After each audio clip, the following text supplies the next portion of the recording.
Hi, everyone. Welcome to a beautiful Friday night with me and my special guest today, Mr. Ayush Garg. And today is Friday, June 6th. And today we are going to be doing some learning with Q learning and reinforcement learning. And with a little diagram here, and then I'm going to pull out my notes. And let's go to Q learning. So I was self-teaching myself a bit of Q learning before, so I have some bit more context. But Yush Garg has zero context on what reinforcement learning. Oh, do you know about reinforcement learning? About reinforcement learning. Okay, so what is reinforcement learning? Basically, there's an agent, which is basically let's say in a game, the probably the player, and it gets rewarded for certain actions and it gets dinged for certain actions. The most common example that I know is a Flappy Bird, where if it goes to the pipes, it gets rewarded plus like because proceeding in the game. If you like hit the pipe, then you get a minus reward, and it basically learns based on that action. Yeah. This common strategy in training AI models nowadays, like LLMs, but like mathematically specifically, because math is very objective, so it's very easy to give reward or not give reward. But it's not being used to train like models in general because semantics are hard to objectify. Did you see this video? Was that your, was that your video? I have no idea. Yes. Oh, I don't remember. I mean, maybe it was your Oh video. my God, I've influenced a Yush. Oh my God. Yeah, I guess that's the basic setup. It's an agent in an environment interacting with the environment through these actions and getting rewards. Um, I guess like that's the basic setup for reinforcement learning, and I guess how is this different from like supervised learning or unsupervised learning? Well, the in supervised learning, like there's a piece of data, like this data, and there's like the response, like it's like labeled. Agent just kind of like just plays by itself, and kind of learns from its own actions. And yeah, similar on supervised learning, there's like some data that learns from, like it's the data set that you have to provide. But an agent in reinforcement learning just learns from its own actions by uh, like trial and error, like see what works, like a human would. Like if you're playing a game, if the game stops every time you run into the pipe in Flappy Bird, then you will go through the pipes and you'll be like, oh, this is how many times I need to click the space bar, or this is what I need to do. So similar to that. Okay. Wait, can you talk? Yeah. Oh, I caught your audio. Okay, good. Yeah. I guess like reinforcement learning is more focused on modeling. It's made to solve the problem of decision making under uncertainty. Um, Mhm. Whereas like supervised learning is more okay. You have some data, right, and you're just like trying to figure out what function uh, this like data distribution, like you're trying to like I guess you're trying to model a certain data distribution, and then uh, I guess like yeah, when I think of supervised learning, is generally like either linear regression or using a neural net, and you're just sort of trying to you're given data points and you're trying to, um, you know, you're given x, and then you need to predict y, and you sort of build a function to predict y, and then you have some loss, right? Whereas like in this setup, it's more an agent in an environment, and this agent continuously interacts with the environment, gets some rewards, and the goal is to maximize your rewards. Um, Yep. and the idea is like the most basic form of reinforcement learning is something called multi-armed bandits. So you can imagine, you're playing slot machines, and there's like, let's say each of these are 8 slot machines, right? Uh, Mhm. or let's say yeah, these are 5 slot machines, right? And you don't know how much money each one gives you, right? But you want to maximize how much money you can make from these slot machines in one given night, right? Um, Sure. so how would you go about doing this? Well, if I guess the point you're trying to get to is that you can make a individual like agent that plays each slot machines and see which is the highest yield. I mean, if I had to do it, I would probably test which one, like have a sample. Let's say like five. Like if I like, assuming money is not an object, like because you have to bet money to get money, then I would first see which slot machines like after a certain number of turns determine the highest return, and then from there like just hit that one. But Right, but assume so let's say each of these, okay, of course, like if each of them always give you the same, like I guess the difficulty is like knowing how much it yields, right? So each of these model some distribution. So I guess like you can imagine uh, some probability distribution that each of these have, and sure. um, what's a let me show up with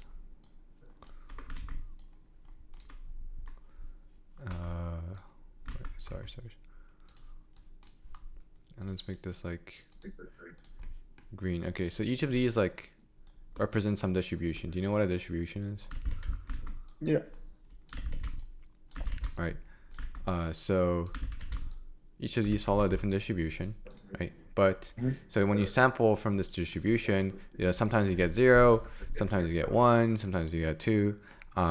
But you don't actually know under the hood what the distribution is, right, for each of these slot machines, right? Yeah. So then like if maybe I guess what you were proposing is you sample like 5 times maybe, and then like with the 5 times, like that's like okay, you know sort of like what distribution it is, right?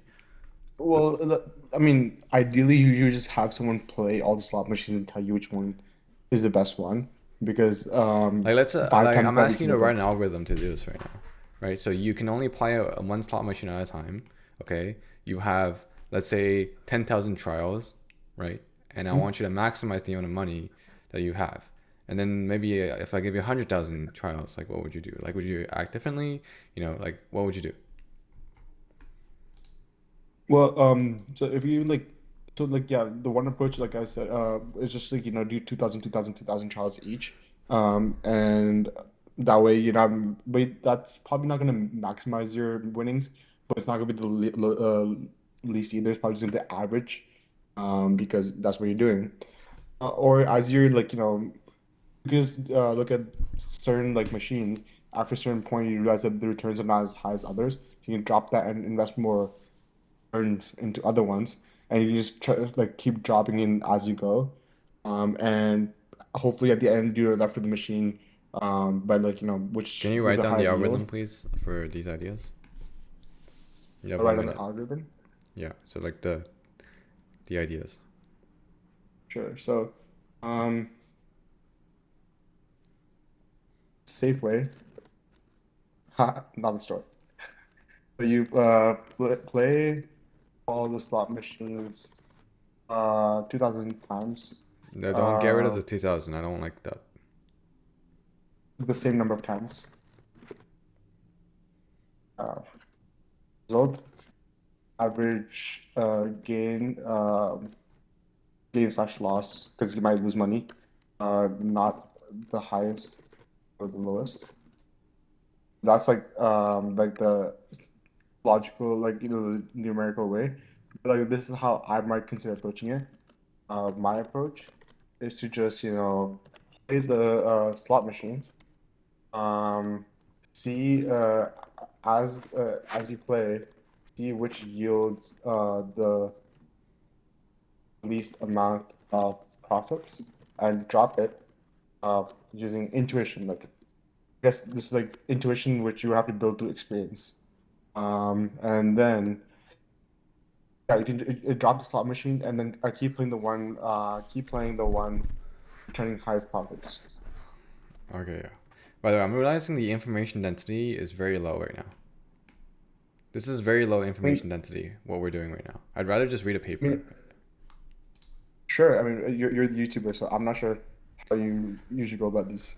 Yeah, so if you look at the way Stephen Gong lectures, I think the highest information density way to do this is to just, maybe, is it more Stephen Gong? Yeah, just like go in, just like do it. I think this is like the highest density thing.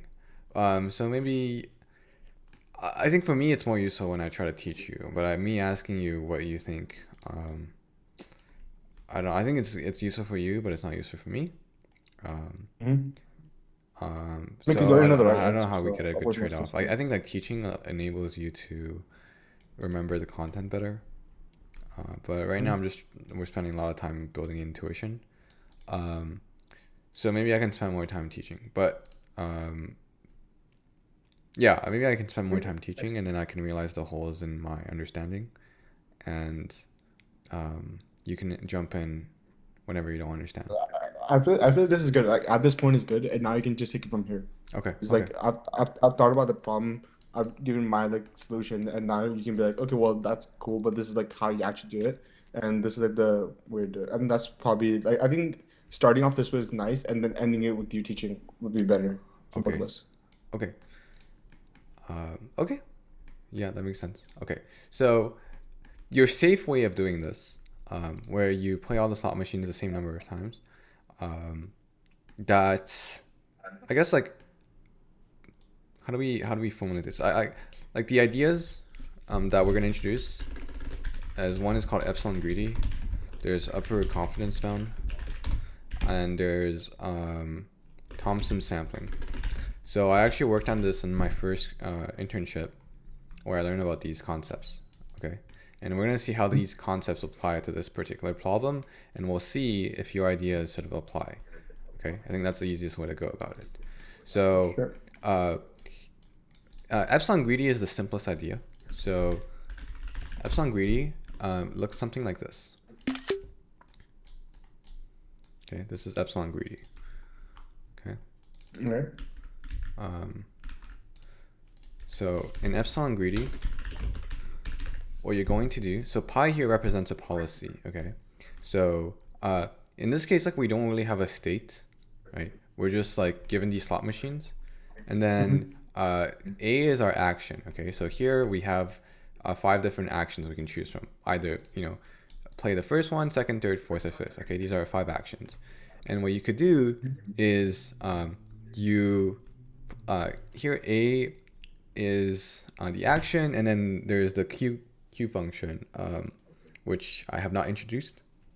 But the basic idea is that you have this like internal understanding of uh, given a state and action, like which one do you think is the highest value, and you're gonna sample that action with some probability, 1 minus epsilon, but you're also going to randomly sample with epsilon probability. Okay, so if you set epsilon to just 1, then that means like you're always exploring. In which case, you would end up with the safe way, playing all the slot machines the same number of times. You can just like randomly sample from these actions. Okay, and why would you do this? Why would you um, want to have this epsilon be any number other than 0? Because if it's 0, right, then you're always just taking your argmax of QSA, right? Like so you always greedily just take like which one you think is the best slot machines and just always take it. Like why is that good or bad? Well, it depends on the distribution. Like, right, if this some one slot machine might start really well, it might not return as fruitful results after, or it might even give you the losses after. So, like, you always want to sampling other ones to see how they're doing, I guess. Yeah, that's right. Like the whole idea of RL is you're trying to work under uncertainty. So you never know for sure what these slot machines like are actually the distribution under the hood is actually representing. So this problem is called the exploration exploitation problem.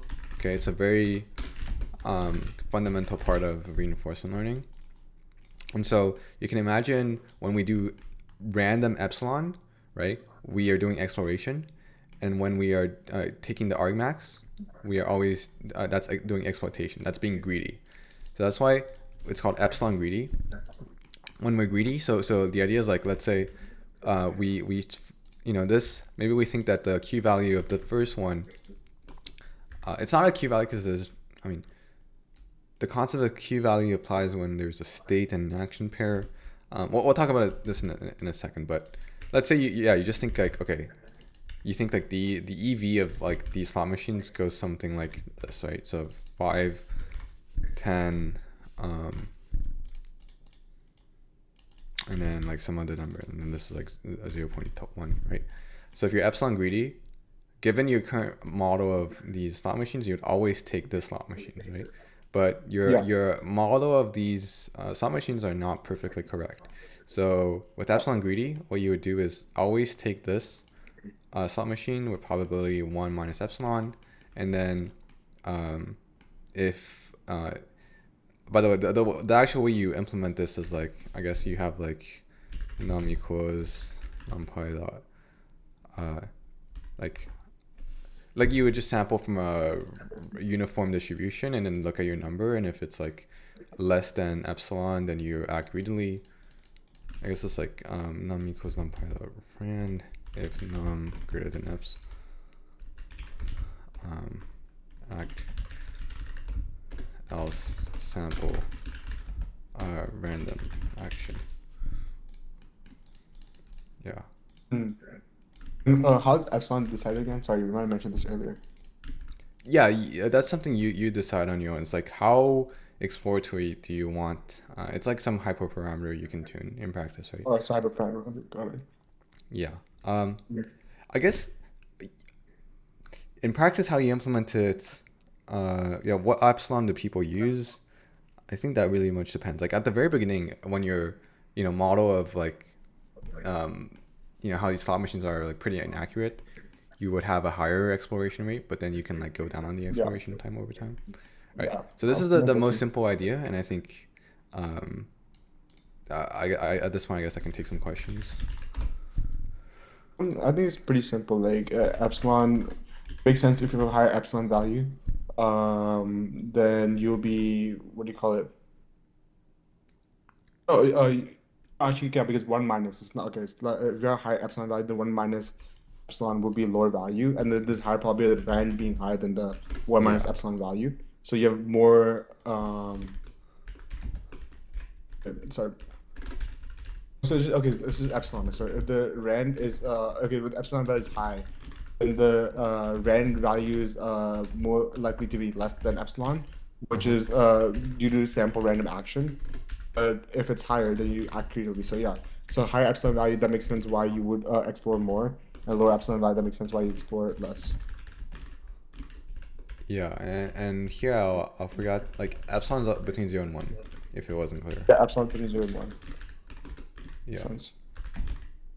This makes sense. And then R max, like yeah, that everything makes sense because you're saying a domain. Like I guess I would like if you have this is a domain of your function, like one minus epsilon, and this is a domain like the action and the rest. So here, pi of a given s, this Hmm? represents the probability Hmm? that you take a, the action a, given s. Does that make sense? Hmm? Yeah, And so these are essentially probabilities. Um, yeah, so I guess like actually this is not even fully correct. The actual formulation should be like this.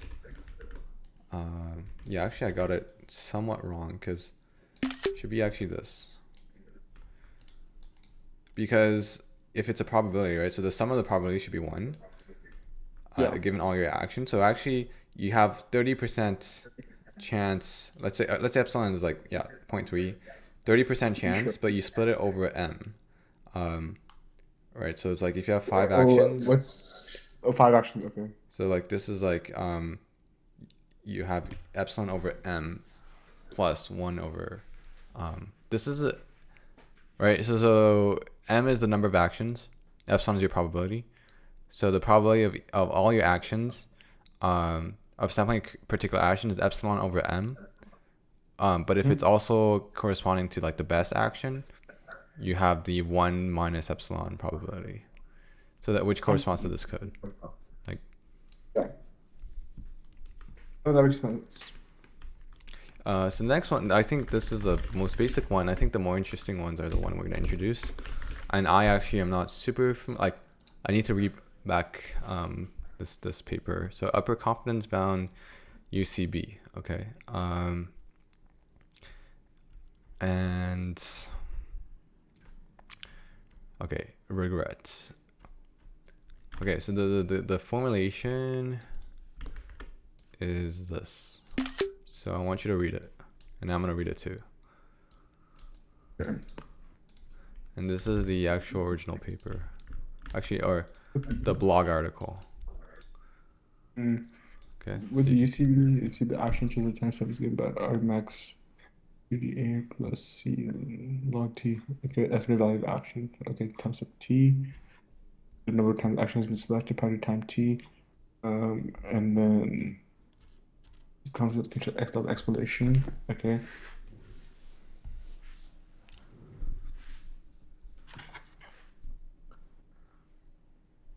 Yeah.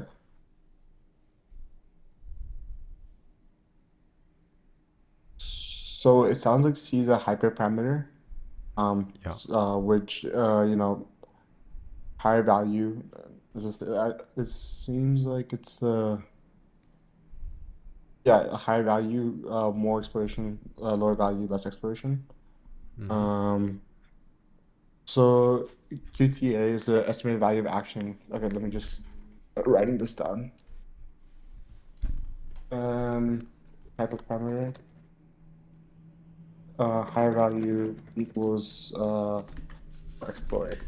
If you don't know what hyperparameter is basically some value that you define yourself. And it's not the system that defines it. So probably yeah. QTA is the estimated value of action A at time step T.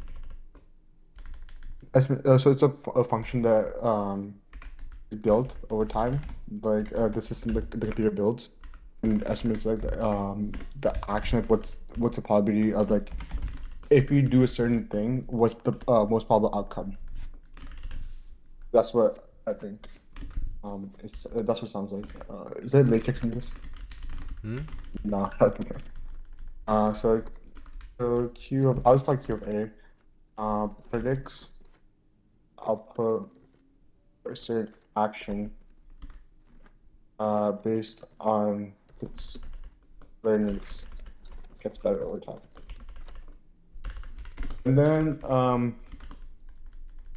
log T over NT over A is the yeah, so I guess let's think about it mathematically. Log of a higher number, like it gets closer and closer to, let me open, it gets closer and closer to one, right? Um, log of X, closer and closer to, it's like, it just like reaches an asymptote at which value?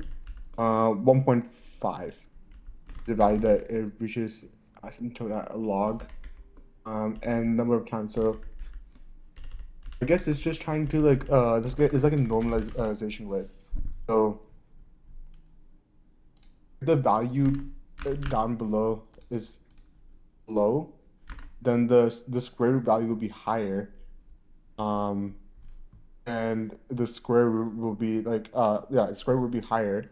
Yeah, But so this log value is t lower. always increases, right, as like your time progresses, right? So log t always Right. increases, but the more you sample from A, right, the more confident you are. So the less of a, so you can imagine the right side as being a forcing factor for the exploration, and the left side is like greedy, right? So if Q of A is like really really high, right, then you're always gonna take A. But at some point, if the other actions you've never sampled them before, right, then NT of A is like it's a small number, but log t increases. Normalizing, yeah. So at some point, like log t is going to be, yeah, like this right side will be like the forcing factor, and you end up Yeah, it's choosing basically this just pushing it action. to explore further. But the more you see this Yeah. action, the less, the more confident you are in that action, right? So the less you'll need to export. So this sort of mathematically.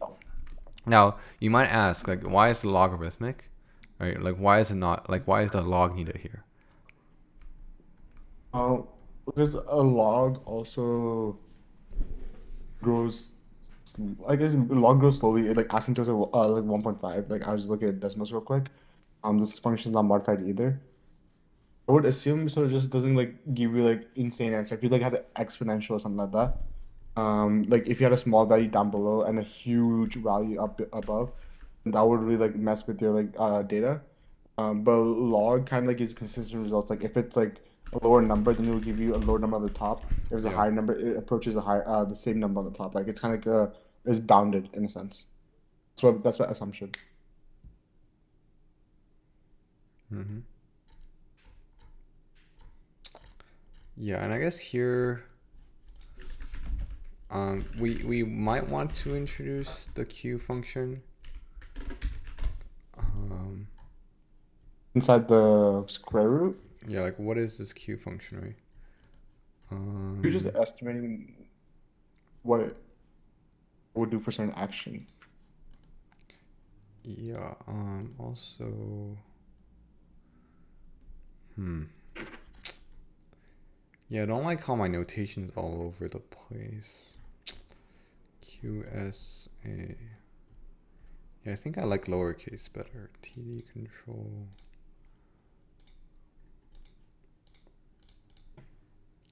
Learning.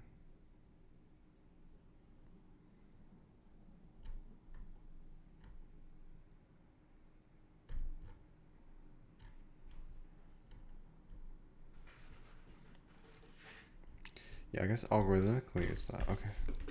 The Q function, there's a Q function and a V function, okay? And then I actually, okay.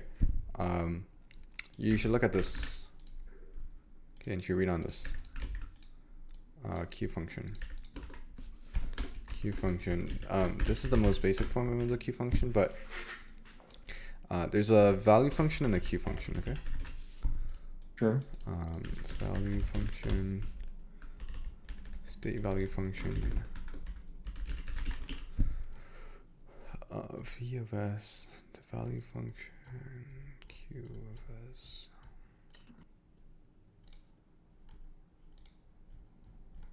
Yeah, that's right.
Q D plus 1.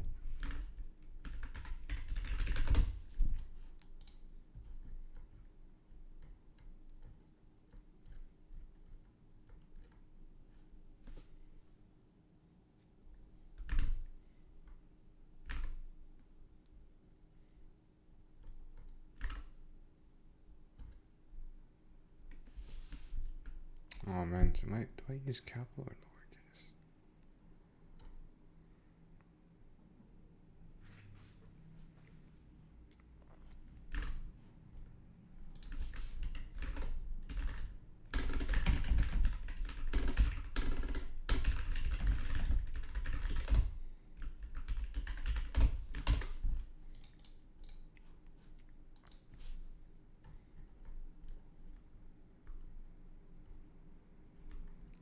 Yeah, they generally use lowercase. Okay, so I'll just stick to lowercase.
ST ST plus 1 A Argmax of A.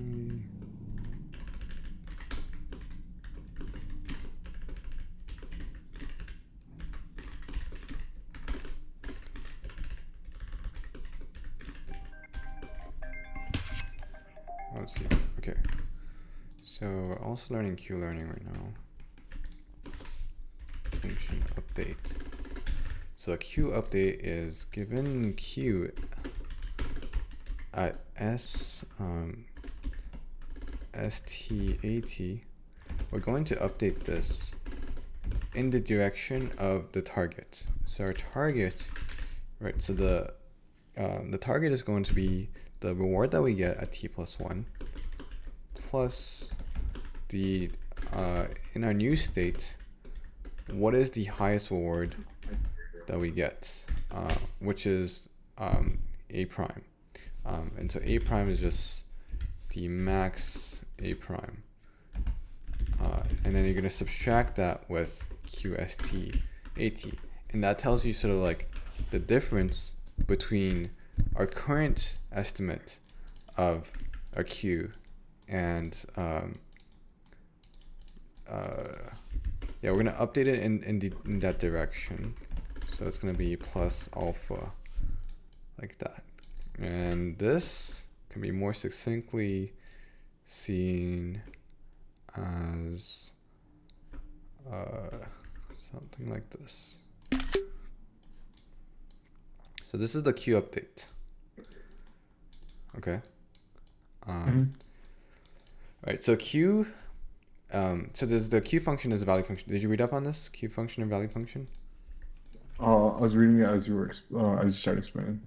Yeah, but basically you can imagine in my Flappy Bird example, right? You can there's a Q learning, and essentially you just apply this update, right? So you can imagine there's a huge table, and then let's have this, right?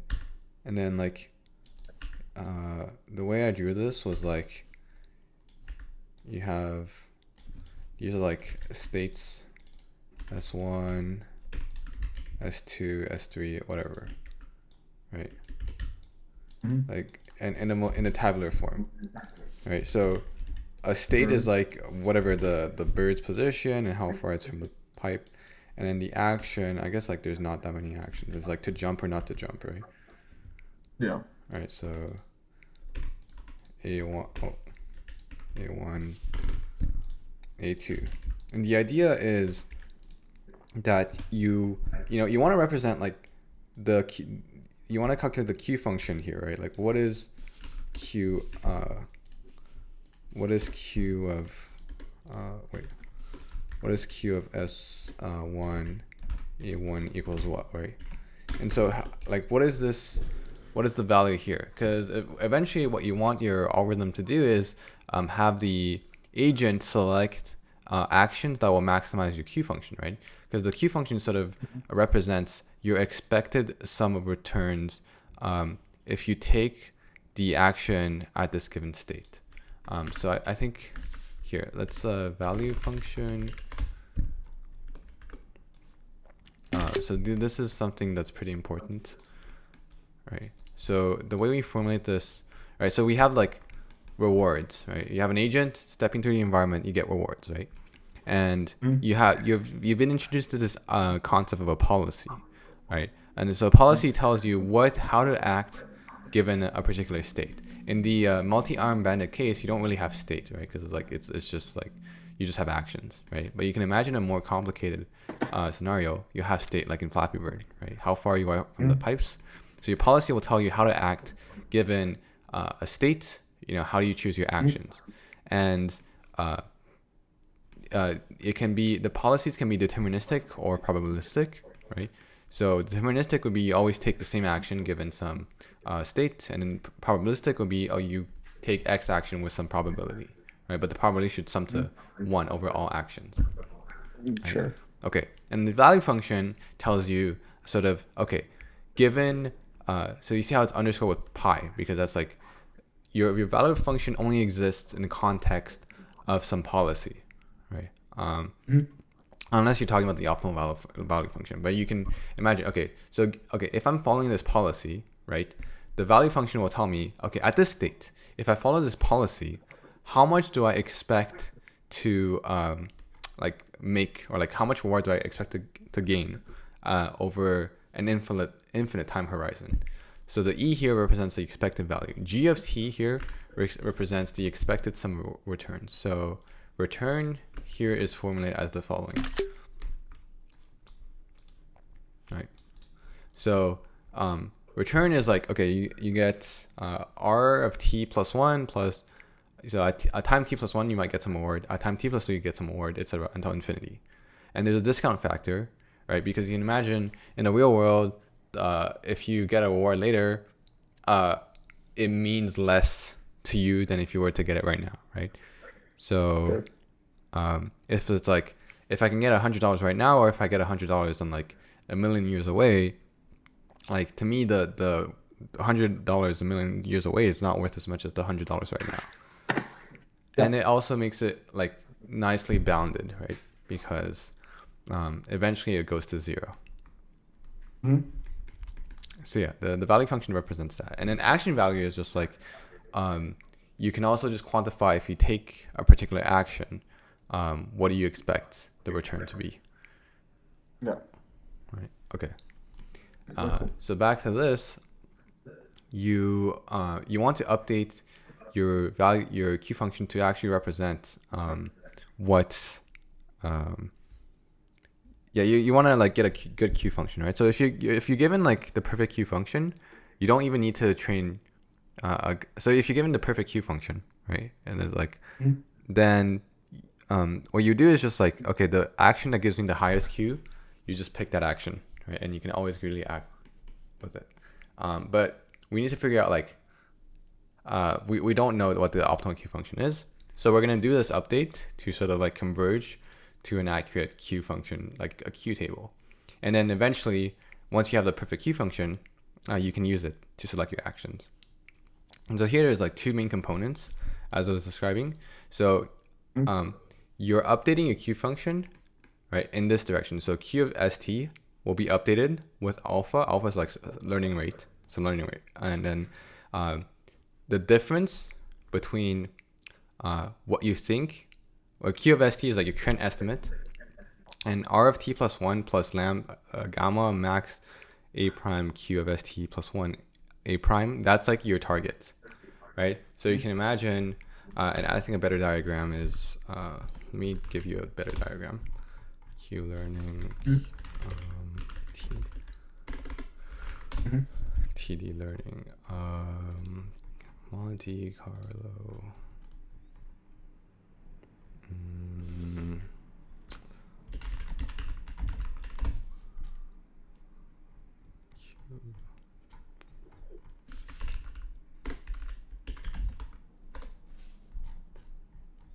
One sec. I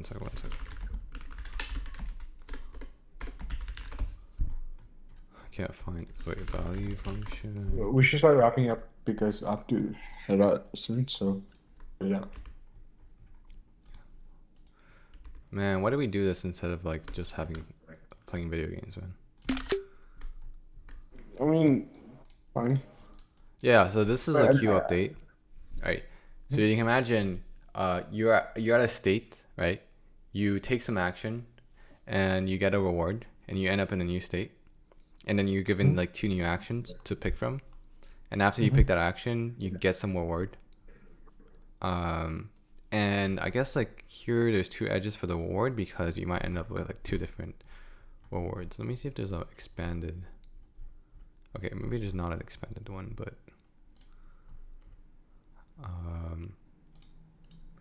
and then this is also a good diagram.